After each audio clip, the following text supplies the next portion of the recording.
Joe, can you tell me a little bit about your job, what you do at IBRS? Sure. So IBRS is a boutique research and advisory services company, and we have a number of analysts who specialise in different areas of business and technology, and we help our clients basically make better decisions on how to invest in technology, how to develop their own people.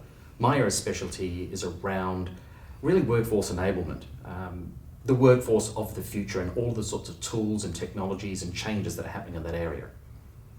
So Joe, I'm seeing four major forces on the CIO today. One of them is the business imperative of digital transformation. Another one is the consumerisation of technology. Then, of course, there's the massive growth that we're seeing in data and analytics. And then finally, of course, there's the dealing with the realities of IT budgets. Right. What I'd like to do is I'd like to start talking about digital transformation. So what's your view, or IBRS's view, of digital transformation? What is it? Wow. For a start, it is nothing and everything. Terms like digital transformation have actually been around since the very early days of computing. We started with concepts such as the knowledge economy, and then it became e-business, and the current iteration is this thing called digital transformation. But when you pull that apart, when you really ask people and try and understand what they're trying to do with these terms, what they mean by them, it comes down to three things: better, faster, cheaper. Now there's a real subtlety in that, because every time we get one of these new phrases, it coincides with a major shift in the economics of a particular area of technology. So when we started talking about the knowledge economy, that was when we really started putting a computer on everyone's desks. It's when we got to a point of being able to manufacture compute power that everyone could have everyone could have computing. When we started talking about e-business, that's when the internet started becoming popular, and we were able to make very cheap, ubiquitous interfaces across a very wide portion of the population.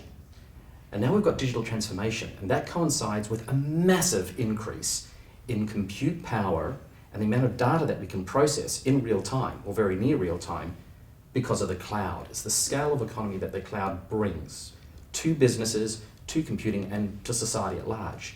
What stands out for me when I listen to you on that is it's about using data to make better decisions, and those decisions leading to actions that drive a better outcome for the business. Absolutely. But hasn't computing always been about that?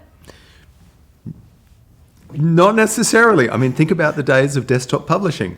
Did we really produce better outcomes from that? Now this takes us into that consumer question you were asking about. See, one of the wonderful things that happens when we see these massive shifts in the economics, it's really an inflection point in the economics of a type of computing. And what cloud computing has done is it has democratized access to very large data sets in many ways. So can you tell us, what's the role of data going to be, and how will the different elements of the workforce consume data? Great question. The reason I look at all of the data industry and all the work I'm doing in the space that you're talking about today has actually driven, not from being interested in data, but being interested in how the workforce is changing.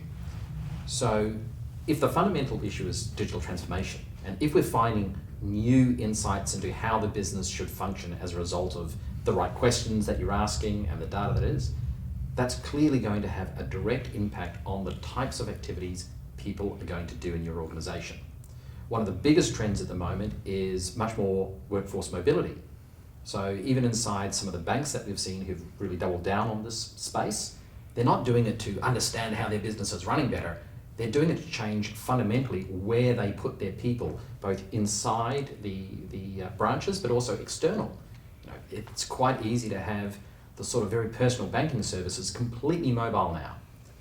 Now, what are the tools then that those people need? This comes down to how do you utilize the data, and how does that change the way the workforce can function?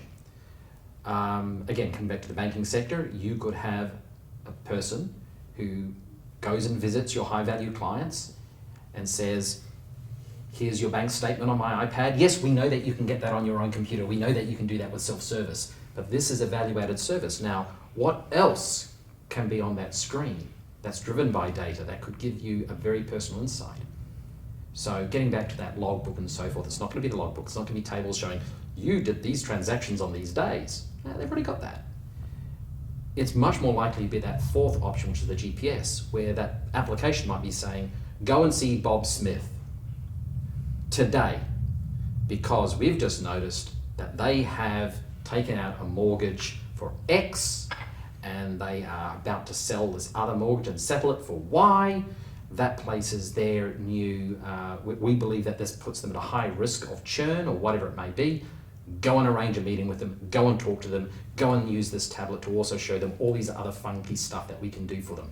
Let's keep them as a customer. Now that's a very limited example of what's possible. The reality is, as we instrument, and I like to use the term instrumenting the workforce, as we give them new tools that are smart, that are helping them make decisions, in some cases making decisions on their behalf, saying, do this now, because that's purely data driven. That fundamentally changes how people work. The downside of that is it also can drive very different ways of hiring people. As you get more automation and more automated intelligence, more automated decision making, there are some things that you can just take humans out of the loop of. One example is there is an application that's data driven. It pulls data from these large SAP systems and NetSuite and other systems and brings it all together, and it will make a literal recommendation to, say, a production manager saying, we think you need to change your production to this product on this date for this period of time. And after you go, yes, I agree with you, computer, because I think that I trust your decision making more than mine because you've got the real-time data. I don't have to now look and port through reports and try and do this manually.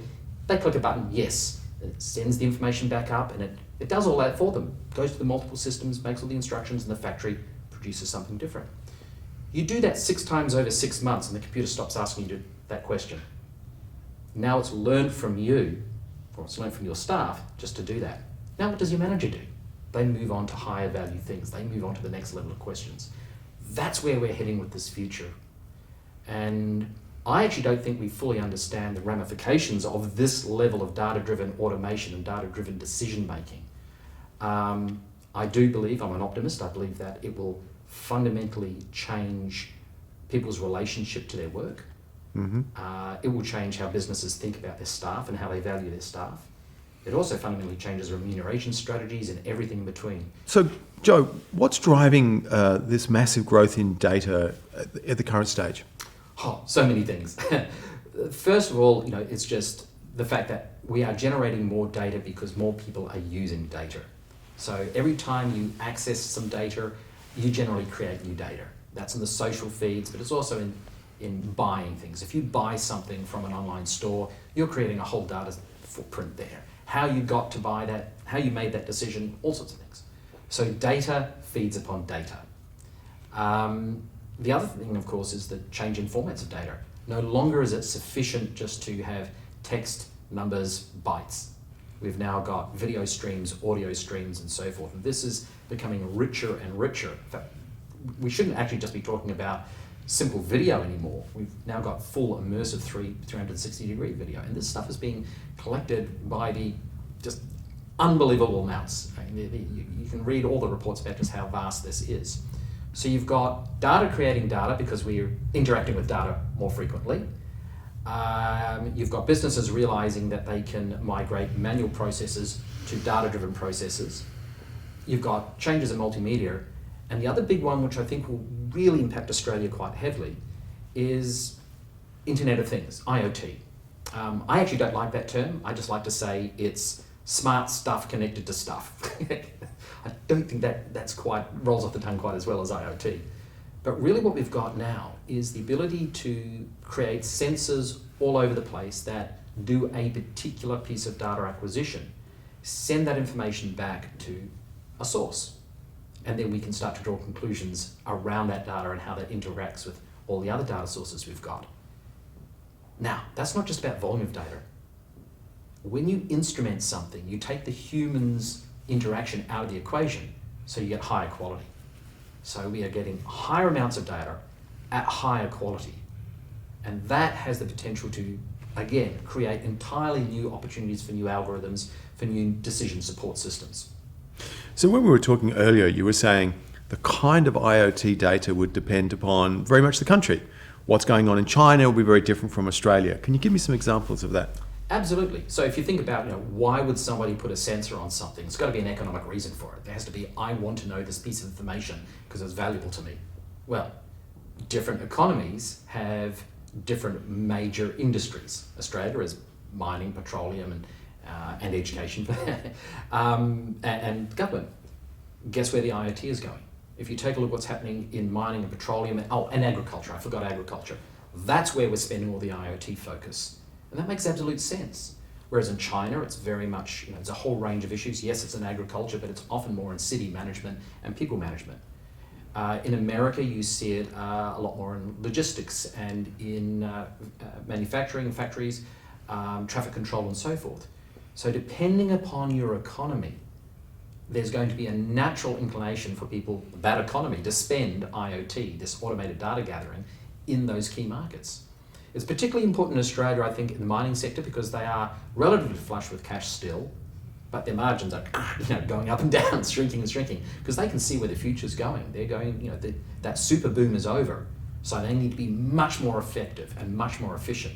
So they've got a war chest, they know what's coming, and boy are they investing and doing absolutely world-class cutting-edge stuff with their IoT. When we look at those new sources of data you're talking about, so one of them is the customer experience, typically coming through marketing, click tracking, what are they doing on the website?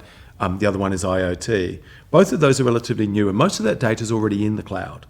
Does this kind of double down on the idea that you probably want your analytics environment to be in the cloud already? Absolutely. I mean, that just makes absolute sense. Why would you take your data from these cloud-native streams and pipe them down into something which is going to be much more expensive and much more cumbersome to manage? Yes, that's why it is all going into the cloud. So, Joe, we've covered 3 of the 4 great forces. We've talked about digital transformation, the business imperative. We've talked about the consumerisation and self-service. We've talked about the growth of data. And of course, there's always the ever-present factor for a CIO of their budget. So how do they squeeze all of this into budgets that very often are shrinking? Well, that's one of the reasons why I think keeping these projects small and discreet and experimental is so important, because you can minimise the risk to your budget. But the other aspect of this is that budgets aren't really growing for many organisations. And as the economy moves forward, we do think that it's slowing, so they're going to get harder. So how do you justify this? I personally think that we've been looking about IT budgets in completely the wrong way for at least the last 2 decades. It's always been about total cost of optimization, squeezing down those budgets, reducing the business as usual expense. And as a result, we don't get much change. That's why we don't have agility. What we should be thinking about is, what is the new value we can bring to an organization? And that's more than just a business case, because all too often I get very frustrated by business cases that only look at what is the financial return on investment. But what about the non-financial returns on investments? A good example of that is MIT did a great series of research engagements about digital transformation. And what they discovered is that organizations that spend a lot on really enhancing the customer experience through digital channels, through new shopping channels, or whatever that might look like, they actually saw their margins shrink. They saw a massive amount of expense go out there, but they saw their overall margins shrink. But guess what? Their businesses were growing 3, 4, 500%. So they ended up making more money, but on smaller margins. That's what we call competition, highly aggressive competition. And then there are other organizations that spend most of their digital transformation focusing on the internal processes, optimizing things, reducing costs. That's what we call efficiency. If you can bring those 2 things together, awesome. The reason why we really struggle to bring these 2 things together, this idea of growth and competition, as well as optimization and efficiency, is because we keep on thinking of them purely in financial terms. We need to start thinking about, what is the cost of loyalty? What is the value of loyalty? What does it mean to our organizations? And one of the biggest growth areas in marketing at the moment is this idea of the through line, the purpose. Because we do know that increasingly, with more information in the world, remember, our consumers, our customers all have information about us as well. They're making decisions not just based on how cheap you are or how nice you look or whatever. They're making decisions on what you mean as an organization. These are the sort of value discussions that we have to have. And these actually do need to come into this data discussion as well, into this budgetary discussion. So are you saying here that the IT projects need to be tied to the corporate strategy at the highest levels? Absolutely. In fact, one of the biggest things, I mentioned that study I did earlier in the year with the CFOs and the CIOs and so forth. One of the recommendations for that and I actually gave this presentation to two groups. I gave a presentation to the business groups and I gave a presentation to the tech groups, and I said, who's got an ICT strategy? People put up their hand. I was like, who's got a business strategy? People put up their hand. Could you put these over the top of each other and they would align 100%? You could literally trace them. No one puts up their hand. And there's our problem. We keep on giving lip service to the fact that IT needs to be more business oriented. No, we'll never bring them together. They're two totally different mindsets and disciplines, but they need to be overlaid to each other. Tell me, what are you seeing around how people measure the benefit of these data projects? Interestingly, all too often they don't. I see so many initiatives, and it's not just data projects, it's right across the IT spectrum. People spend a lot of money on these projects, they have a good intention, and yet at the end of it, they measure by, did the technology run as we expected? Did it scale correctly? You know, that's about as good as you get. Well, how about actually measuring, did the intent get met? And a good example of where that can go wrong is, for example, the New South Wales driver's license that we just had. Great data project, make a driver's license available on the phone. They announced it, the system crashed under the load for the first day. Now, that's not saying their system was bad. If all they would have had to have done is said, hey everybody, it's going to be very heavy on the first day, you may get a wait signal. Please don't all sign on the same day. People would have understood that. We all know that you can crash a website, but they didn't. Now, what is actually being measured from the public's perspective? The government can't do IT well. It had nothing to do with the IT. If they just made a message, hey, this is going to be popular on the first day, it would have been solved. So when we put these projects into practice, you need to think about what is the social expectation of that project, what is the business, really what is the outcome you want for your organization. Is it to show that you are technologically advanced and that you're doing right by the population? Is it to reduce the need to print physical, in this case, a driver's license? What is it? What are you actually trying to achieve? And then you'd better make damn sure that you are measuring that and also creating the conditions where you can set the expectations on that measurement. Because the biggest thing that kills projects is not just the measurement, succeeding or failing on that, because you can tweak that. If you at least know that, you can tweak it. But not knowing what you're measuring and not setting the expectations about what you're trying to achieve. Those are the things that will kill a project dead after the first iteration. So ironically, we're doing data and analytics projects and we're not using that to measure the success of the project itself and reporting on the benefits of those projects. And in many cases, we're not even thinking about what are we trying to measure, like what outcome do we actually want from this? And I actually think that all of the root of all of these failed data projects or disappointed data projects comes down to not asking some of those basic questions. What are we trying to achieve for the business? What will that look like?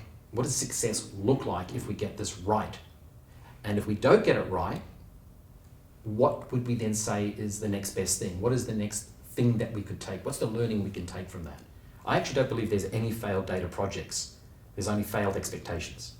Let's go back and think about what we've spoken about today. So what were the big takeaways, do you think, from the digital transformation side of this? Well, the first thing is to understand that digital transformation actually isn't a new concept. But every decade or so, we get an inflection point in technology, and that inflection point at the moment is just a massive elastic capacity that we have with cloud. It really is a different set of economics. And that enables agility, it enables us to do things with data that we've never been able to do before. And I think that's something that we, as business leaders, have to focus on, because that actually has a ramification on the workforce in a very fundamental way. All the opportunities of changing your business, how people get their work done, how you reach out to customers, and everything in between. I think that's one of the key takeouts. The big thing I learned from you in dealing about this was it's about changing legacy thinking around data and analytics, thinking about new ways of doing this, the importance of the cloud, the importance of agility, the importance of changing the way that you actually execute your projects to get things done quickly. The second topic we talked about was consumerisation and the importance of the changes of expectation. So what were the key takeaways there, Joe? Well, the first one is that this notion that there's 4 very different types of business intelligence or data use. You've got that logbook, the rearview mirror, the dashboard, and then the GPS. And each of those affect consumerisation in very, very different ways. I think you need to be very clear about what it is you're trying to achieve in each of those areas, but also keep in mind my caution, my great trepidation about this notion of give everyone the ability to create a dashboard and let them go for it. By all means, that has value, but certainly make sure that they understand maths and statistics and what they're doing. Otherwise, you just get storytelling that's self-reflective. It doesn't actually change the organisation. The best of these solutions, the ones that actually matter, are the ones that teach you or let you discover something about your organisation, something about your processes, something about your market that you didn't know before, and, most importantly, give you a hint on what to do next. So it's about figuring out what are we trying to do with data and analytics and not fall into the trap of desktop publishing, of producing pretty things for the sake of pretty things. So the third topic we talked about was the growth of data. What were the key takeaways for you there? We all know that data is growing hugely, but it's growing from different sources. This notion that data is being driven by new direct customer engagement is true, but it's only a fraction of the story. The reality is that when people engage with your organisation through automated data channels, they're not only creating the direct data stream, they're creating new data all around that as well. Data creates data creates data. It's a snowballing effect.